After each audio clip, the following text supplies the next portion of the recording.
ওটা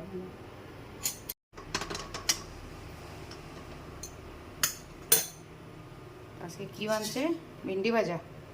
আমরা ভেন্ডি ভাজা করছি। ভিন্ডিগুলোকে ধুয়ে ওগুলোকে শুকিয়ে তারপরে ওটাকে গোল গোল করে কাটা হয়েছে। এখন ভাজা হবে, তো ওই জন্য ভিন্ডিগুলোতে আগের থেকেই হলুদ দেওয়া দিতে হচ্ছে।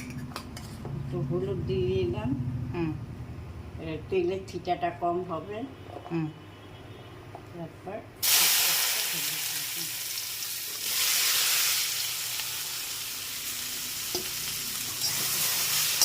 নাড়াচাড়া করে নিই, তারপরে নুন দেবো। আগে একটু ভাজা করে তারপরে নুন দেবো।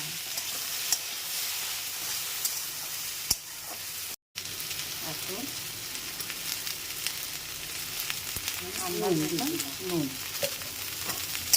একটু ঢেকে দিব, কম আঁচ করে একটু ঢেকে দিয়ে তারপর ভাজা ভাজা করে।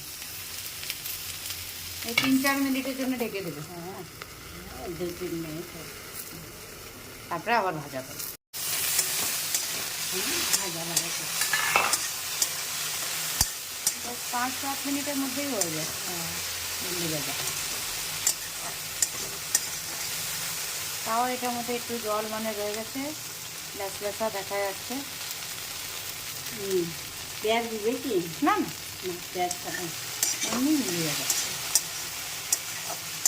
আঁচ বাড়াবে? হ্যাঁ, আঁচটা বাড়িয়ে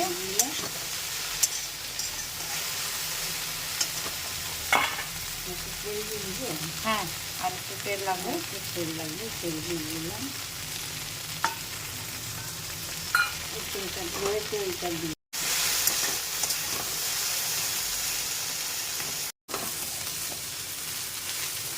আর একটু হলেই নামিয়ে দেবো। একদম ঝটপট হয়ে গেছে ভিন্ডি ভাজা। হ্যাঁ, খালি হলুদ আর নুন দিলেই হয়ে যাবে। হলুদ নুন দিয়ে ভেজে রাখি। ডালের সাথে ভালোই লাগে খেতে।